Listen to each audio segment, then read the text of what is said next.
मित्रों नमस्कार। ज्ञान मार्शल मैन में आपका बहुत-बहुत स्वागत है। मित्रों अब सावन शुरू हो रहा है और इस वक़्त भगवान महादेव उनकी हम सभी लोग जितने भी हिंदू हैं उनकी आराधना कर रहे हैं। और एक और ख़ास बात है कि इन सावन के महीने में इस सृष्टि का यानी इस जो हमारी पृथ्वी है, उसके संचालक भगवान शिव के पास ही होता है। क्यों ये सावन हम मनाते हैं, क्यों भगवान शिव की आराधना करते हैं, इस पर हम बात करेंगे। लेकिन उससे पहले आपको बता दें कि कल हमने कांवड़ यात्रा को लेकर एक बहुत विस्तृत वीडियो बनाया है। अगर आपने नहीं देखा तो ज़रूर देख लीजिए क्योंकि ये सावन से जुड़ा हुआ है। और अगर आपने अभी तक चैनल सब्सक्राइब नहीं किया तो ज़रूर कर लीजिए और शेयर कर लीजिए और लाइक ज़रूर कीजिएगा। तो आज हम आपको बता रहे हैं कि भगवान शिव, उनके डमरू, उनके नाग और उनके जो नंदी है, उनको कैसे प्राप्त हुए और इस बारे में बात करेंगे हमारे विशेषज्ञ डॉक्टर प्रदीप मिश्र जी। डॉक्टर साहब आपका बहुत-बहुत स्वागत है। तो चूँकि सावन शुरू हो रहा है और हमने शुरुआत कर दी थी कि काँवड़ यात्रा जो शुरू हो रही है, काँवड़ यात्रा क्यों है, कहाँ से शुरू हुई, उसके बारे में विस्तार से बताएँ। और आज आप चूँकि अब हम इसी यात्रा पर सावन को लेकर बात करेंगे और भगवान शिव के बारे में, महादेव के बारे में बात करेंगे। तो आज हम शुरू कर रहे हैं कि भगवान जो अपने उनके जो श्रृंगार हैं, वो उनको कैसे प्राप्त हुए? देखिए अमूमन आपने भगवान महादेव को देखा होगा, तो कुछ चीज़ें कोई भी कहीं भी किसी भी मंदिर में दुनिया हुँ, में चले जाइए, भगवान शिव उसके बिना अधूरे हैं। हाँ, उन वो चीज़ें उनके साथ में रहती ही हुँ, रहती हैं। और वो चीज़ें क्या है कि एक तो त्रिपुंड उनके मस्तिष्क में जो मस्तिष्क रहता पर हाँ, है, उनके गले में सर्प, हाँ, बासुकीनाग जो रहता जी, है, एक हाथ में त्रिशूल, हाँ, एक हाथ में डमरू डमरू, रहता है, उनका वाहन नंदी उनके साथ हमेशा होगा, हुँ, उनके मस्तिष्क पे चंद्रमा होंगे हाँ, अर्ध और चंद्र उनके मस्तिष्क पे गंगा जी होंगे। गंगा जी। तो ये उनके श्रृंगार हैं। तो ये भगवान महादेव भोलेनाथ के इनके बिना अधूरे हैं। आप दुनिया के किसी भी शिवालय में चले जाइए, किसी भी मंदिर में चले जाइए, कोई भी फोटो देख लीजिए, ये 7 चीजें भगवान महादेव के साथ हमेशा रहती हैं। अब सवाल ये उठता है कि ये तो सबको पता है कि ये 7 चीजें इनके साथ हमेशा रहती हैं। हुँ, ये 7 चीजें क्यों रहती हैं? कैसे इनको मिली? किसी ने इनको दी, दान में दी या महादेव अपने साथ ही इनको लेकर आए थे? इनका महत्व क्या है और ये संदेश क्या देती है चीजें? तो ये बहुत बड़ी चीज है। जी, महादेव के बारे में ये माना जाता है कि जिनका न कोई आदि है न कोई अंत। और 3 देव जो हमारे हैं ब्रह्मा विष्णु महेश, उसमें उनकी जिम्मेदारी इसके संहार कर्ता की है। अब देखिए महादेव जी के पास जो है, जैसे ये महादेव जी को आप देखेंगे, उनके फोटो को देखेंगे, उनकी मूर्ति को देखेंगे, तो सबसे पहले आपको जो है एक डमरू दिखाई पड़ेगा। ये डमरू महादेव जी के पास कहाँ से आया, कैसे मिला, किसने दिया, इसका क्या उपयोग है? भगवान शिव का जो नटराज रूप है, उसमें वो जब नृत्य करते हैं तो वो उनका डमरू बजता है।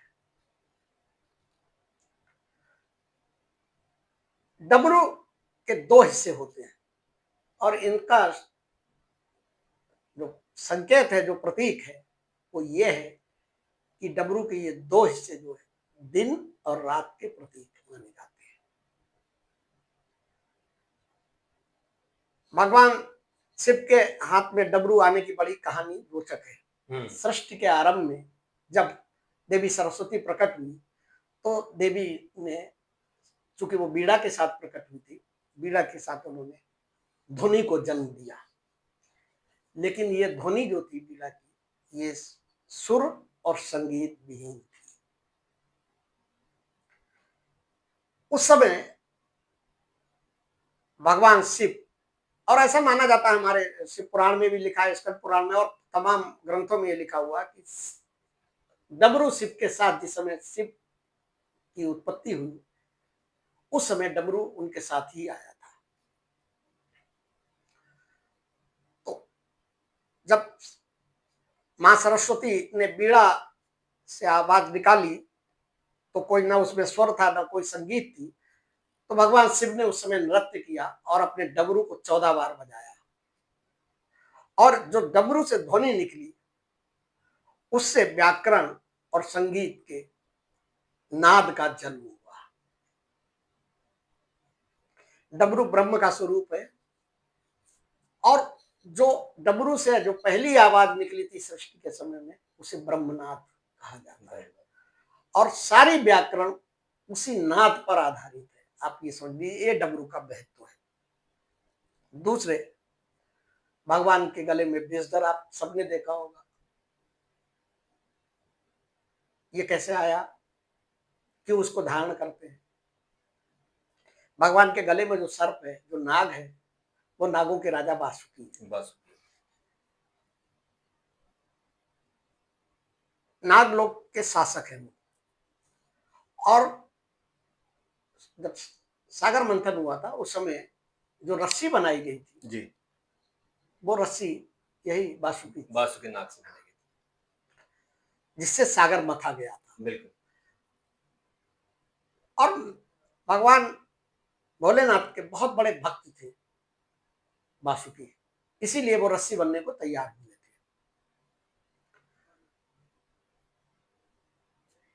वो भगवान से दूर नहीं जाना चाहते थे।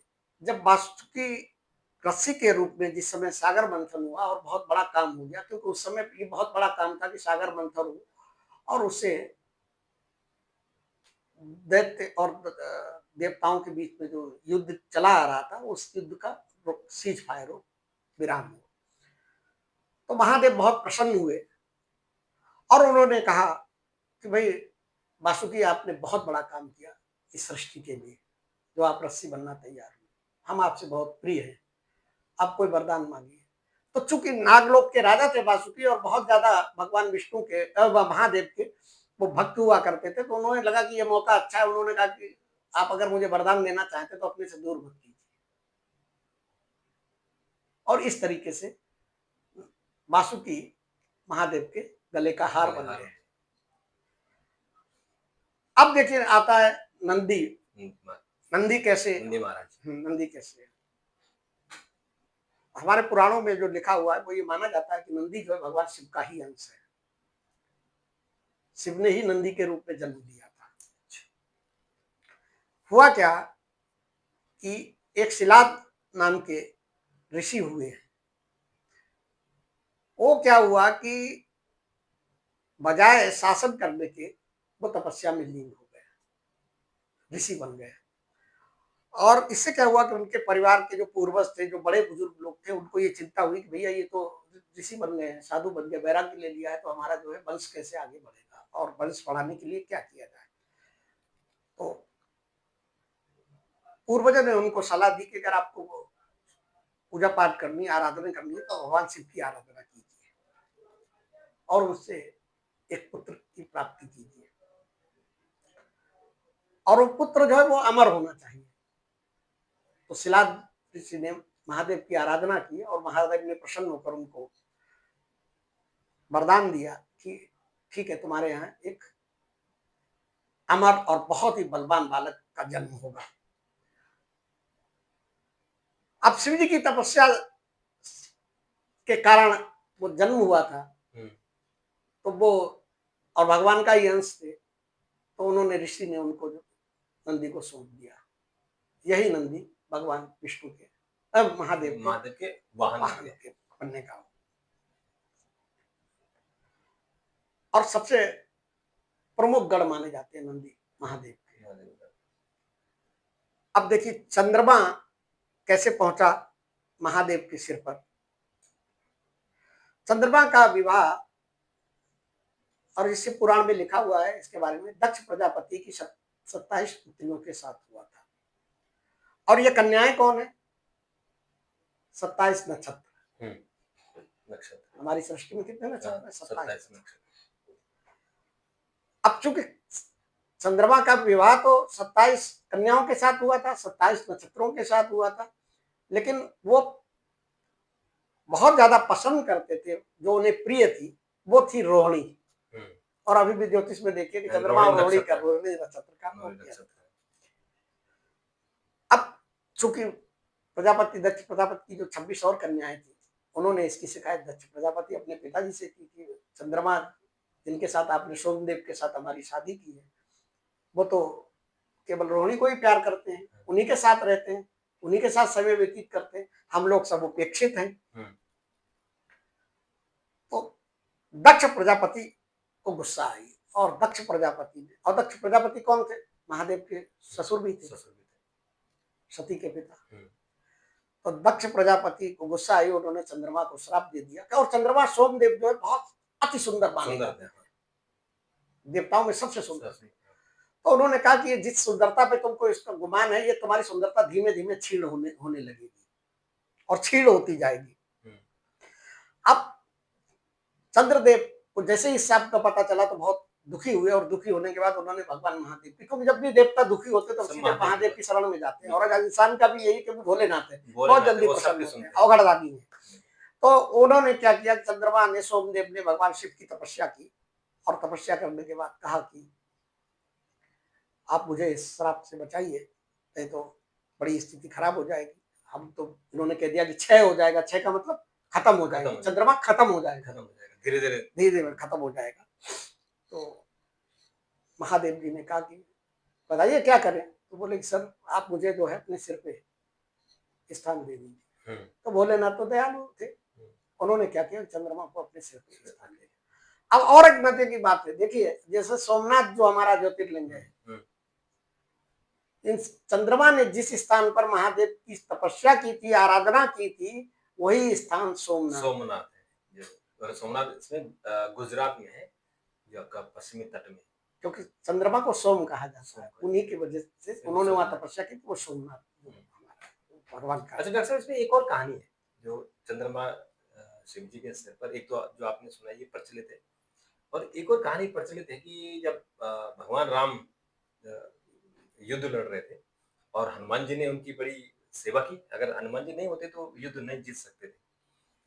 तो ऐसा उल्लेख भी मिलता है कि जब हनुमान जी ने ये युद्ध खत्म हो गया, जब राम जी वापस अपने अयोध्या आए, तो उन्होंने उनको हनुमान जी को ये आशीर्वाद दिया था, और वो आशीर्वाद वो चांद के रूप में दिया था। चूंकि भगवान जो हनुमान जी हैं वो शिव का ही अंश है, तो वो चांद शिव जी को मिला, तो उन्होंने स्वीकार किया।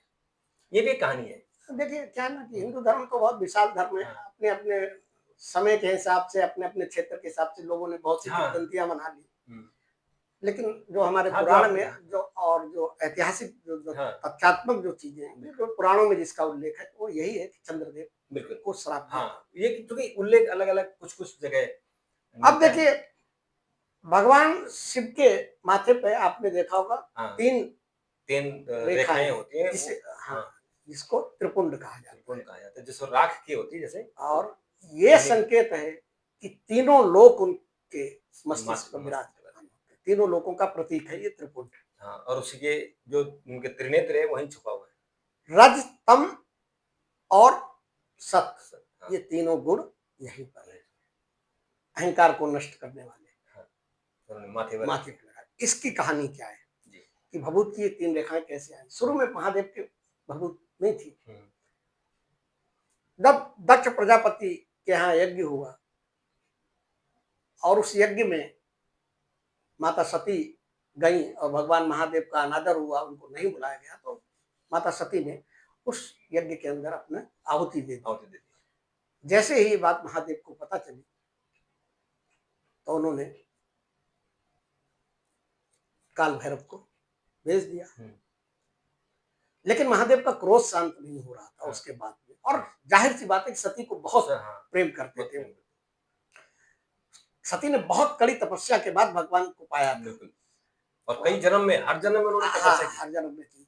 तो महादेव का मन नहीं लगा, और उसके बाद वो देखने के लिए कि क्या हुआ, कितना विध्वंस हुआ, मतलब उस तरीके से वो बहुत क्रोधित थे और खुद पहुंच गए वहां पे। पहुंचने के बाद उन्होंने क्या किया कि सती के उसको शरीर को देखा उसके अंदर, और शरीर को देखने के बाद इतना इमोशनल हुए, इतना भावुक हुए कि उन्होंने उस यज्ञ कुंड की जो भस्म थी सती की, उस भस्म को लिया और माथे पर लगा लिया। ये संकेत इस बात का था कि वो कितना प्यार करते थे कि तुम ठीक है, तुमने अपना शरीर जरूर यहाँ पे त्याग दिया है, लेकिन तुम्हारा स्थान हमारे मस्तिष्क में है। तब से वो त्रिपुंड किया जाता है। और इसीलिए मैं आपको बताऊं कि ये जो महाकाल उज्जैन के बारे में ये जो लोगों ने धारणा गलत सलत बना रखी है, जो सती की राख का त्रिपुंड है, वो उसमें किसी मुर्दे की राख नहीं डाली। ये पता नहीं कहाँ से कहानी आई कि मुर्दे की राख से, ताजा मुर्दे की राख, ताजा शिव जी का मुर्दे से क्या लेन देना, कोई फिर भी लोगों ने कहानियां कर दी। ये कहानियां गढ़ी हुई है, ऐसा वहां भी नहीं होता है ना, क्योंकि वो आप उसकी पवित्रता देखिए, सारे ब्रह्मांड में प्रलय आ रही थी, उनकी पत्नी जो है वो अपना शरीर भस्म कर चुकी थी, ठीक है, तब उन्होंने उस राग को लगाया क्योंकि वो पत्नी के प्रति उनका अगाध स्नेह और प्रेम था, और उसको उन्होंने यूं करके उठा के माथे पे लगा लिया, और वो सत्य रज और तम तीनों गुणों का भी प्रतीक था, तीनों लोकों का भी प्रतीक था। ठीक है, अब आइए कि गंगा जी कैसे इनके पास आई। तो गंगा जी की कहानी आपको पता है कि भगीरथ में राजा सगर के पुत्रों को मुक्ति दिलाने के लिए भगीरथ ने तप किया, और तप करने के बाद जो है गंगा जी को बुलाया, और गंगा जी बहुत मानती थी महादेव को। अब गंगा जी को पता थी कि अगर ऐसे हम पृथ्वी पे आएंगे तो कुछ होगा नहीं, तो ऐसा विकराल रूप धारण करो कि हमें शिव का सानिध्य मिले। वो भी सानिध्य पाना चाहती थी, और वो बड़ी कहानी है, उसमें तमाम चटकारे लेके भी बताई जाती है कि माता पार्वती को ये पसंद नहीं था। तो वो विकराल रूप धारण करके आई, उस विकराल रूप को कोई रोकने की स्थिति में था नहीं, तो अंततः महादेव को जो है मैदान में आना पड़ा, और उन्होंने उनको अपनी जटाओं पे धारण कर दिया। अब देखिए एक और बड़ा बढ़िया प्रसंग है कि गंगा जी को आखिर स्वर्गलोक से पृथ्वी पर आना क्यों पड़ा। यहाँ भी जो है दुर्वासा ऋषि जी ही बहुत महत्वपूर्ण हुए। वो जहाँ भी श्राप देते थे उसका कोई मतलब होता था? नहीं, दुर्वासा ऋषि के श्राप में उस पर अलग से किसी दिन बताएंगे आपको कितनी चीजें हुई हैं, भाई समाज के लिए, सृष्टि के लिए कितना उनका योगदान रहा। जैसे कुंभ की शुरुआत दुर्वासा ऋषि के श्राप से होती है, ऐसे ही गंगा जी क्या थी, गंगा जी जो थी बड़ी मनमोजी टाइप की थी, और गंगा जी पुत्री किसकी है, ब्रह्मा की पुत्री है, तो बड़ी मनमोजी थी, खिलखिला के हंसना, ये करना, चंचल स्वभाव की थी। तो एक बार दुर्वासा ऋषि जब नदी में स्नान करने गए तो उनका वस्त्र जो है, तेज हवा चल रही थी, तो वस्त्र हवा में उड़ गया। अब उड़ गया तो गंगा जी जो है वहां पे थी, और मनमोजी थी, बहुत चंचल थी, तो जैसे ही उनका वस्त्र उड़ा तो वो बड़ी जोर से खिलखिला के हंस पड़ी। दुर्वासा ऋषि को लगा कि इस लड़की ने मेरा अपमान कर दिया, तो उन्होंने क्या किया कि उन्होंने वही श्राप दिया कि तुमको जो है तुमने जो ये भ्रष्टता की है, जो ऋषि का उपहास उड़ाया है, इसके एवज में तुम्हें स्वर्गलोक छोड़ के पृथ्वी पर आना पड़ेगा। और उसके कारण और उसका माध्यम कौन बने, भगीरथ बने, जो उनको लेके आए, इसीलिए उन्हें भगीरथी कहा जाता। और उस श्राप में देखिए मानवता के लिए कितनी बड़ी संदेश था, कितनी बड़ी देन थी। और उनको जो है गंगा जी की एक जो मनोकामना थी, जो इच्छा थी मन की, वो इच्छा भी पूरी हो गई कि वो जो है उनके सिर पे आ गए। अब आइए देखिए त्रिशूल रह गया आपका एक, है ना, ये त्रिशूल जो है ये कई चीजों का प्रतीक है। जब सृष्टि की उत्पत्ति हुई तो उसके साथ ही सत्य, रज और तप तीन गुण उत्पन्न हुए, और इन तीनों गुणों में संतुलन बनाए रखना बहुत जरूरी था किसी भी सृष्टि के लिए। तो भगवान महादेव ने इन तीनों गुणों को में संतुलन बनाए रखने के लिए उसको त्रिशूल बना दिया। इसके अलावा ये तीनों लोकों का भी प्रतीक माना जाता है। तीनों लोकों को नियंत्रण करने के लिए कैसे नियंत्रण हो, कैसे उस पर मतलब उस पर नजर रखी जाए, तो इसके लिए उन्होंने क्या किया कि उन्होंने एक त्रिशूल बनाया और इसको अपनी मुट्ठी में पकड़ लिया। मतलब अपनी मुट्ठी से वो तीनों लोकों को, तीनों तत्वों को कंट्रोल करके रखते हैं। ये त्रिशूल की घटना है। अब इसके बारे में ये बताया जाता है कि ये कई कहानियां हैं कि कोई कहता है कि विश्वकर्मा ने बना के दिया था, लेकिन वास्तविकता ये है कि ये महादेव ने स्वयं बनाया था, और इसीलिए वो त्रिशूल जो है उस सबसे बड़ा अस्त्र माना जाता है। उस त्रिशूल के सामने कोई भी हाँ, वो अस्त्र जब चाहे जब सृष्टि को हिलाने हो, अपना गुस्सा दिखाना हो, तो त्रिशूल का इस्तेमाल करें। त्रिशूल हालाँकि उनके पास पिनाका धनुष भी है, लेकिन पिनाका धनुष का उन्होंने कभी इस्तेमाल नहीं किया। त्रिशूल का ही इस्तेमाल किया, किसी राक्षस को भी मारना हो। नहीं, उन्होंने धनुष का इस्तेमाल भी किया था। हुँ, जब त्रिपुरासुर का वध किया था, हाँ, तो वो धनुष से ही धनुष 3 तीर करके चलाए थे। तो त्रिपुरासुर का वध जो है वो धनुष से पिनाका किया से। था। लेकिन उनका मुख्य अस्त्र मुख्य अस्त्र वो त्रिशूल ही था। तो मित्रों, ये भगवान भोलेनाथ की कहानी, और जैसे उनका नाम है भोलेनाथ, तो भोलेनाथ ही हैं। आप उनकी अगर उनको प्रसन्न आपने कर दिया, तो जो चाहे आपको मिल जाएगा। और जो उनके श्रृंगार हैं, सिर पर उनके गंगा जी हैं, और अर्धचंद्र हैं, और माथे पर उनका त्रिपुंड है, एक हाथ में डमरू है, एक हाथ में त्रिशूल है, और गले में नाग है। ये उनके श्रृंगार देखिए, हैं। इन इसको श्रृंगार का इसको मतलब आप होता है। दूसरे तरीके से देखिए, सामाजिक उससे देखिए कि महादेव को देवों का देव क्यों कहा जाता है? इसलिए कहा जाता है कि उन्होंने 3 जो अहंकार रूपी चीजें हैं, उनको त्रिपुंड के रूप में किया हुआ है। हाँ। जो भय है, हुँ, मतलब नाग, हुँ। उसको अपने गले हाँ। में किया हुआ जिससे लोग डरते हैं, उन्होंने गले में डाल दिया, आओ मेरे गले। जब जहर निकला तो उसको पी गया। है। जहर निकला तो उसको पी गए। तो देवों का देव महादेव ऐसे ही नहीं कहा जाता है। यही चीजें कि जब गंगा जी विकराल रूप में आई, जिनका वेग कोई संभाल नहीं सकता था, तो उन्होंने अपनी जटा में स्थान दे दिया। हुँ, है ना? चंद्रमा को अगर वो अपने मस्तिष्क पे नहीं देते, तो आज बस ये सृष्टि नहीं होती। हुँ, क्योंकि चंद्रमा का क्षय हो जाता, चंद्रमा खत्म हो जाता हुँ, दक्ष प्रजापति के हिसाब से। हुँ, तो कैसे होती है संचालन सृष्टि का होता?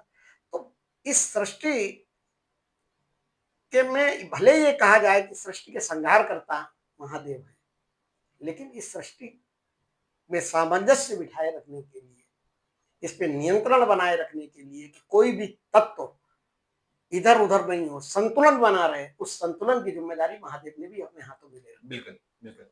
तो आपको प्रोग्राम कैसा लगा ज़रूर बताइएगा, और भगवान भोलेनाथ से संबंधित तो तमाम कहानियाँ हैं। अगर कोई रोचक कहानी हो आपके पास, तो कमेंट बॉक्स में लिखिएगा, हम उस पर वीडियो बनाने की कोशिश करेंगे। डॉक्टर साहब, आपने बात की, आपका बहुत-बहुत धन्यवाद। आपका भी बहुत-बहुत धन्यवाद, और चैनल को सब्सक्राइब करना ना भूलें, शेयर करें, लाइक करें। कल एक और वीडियो के साथ मुलाकात होगी, तब तक के लिए नमस्कार।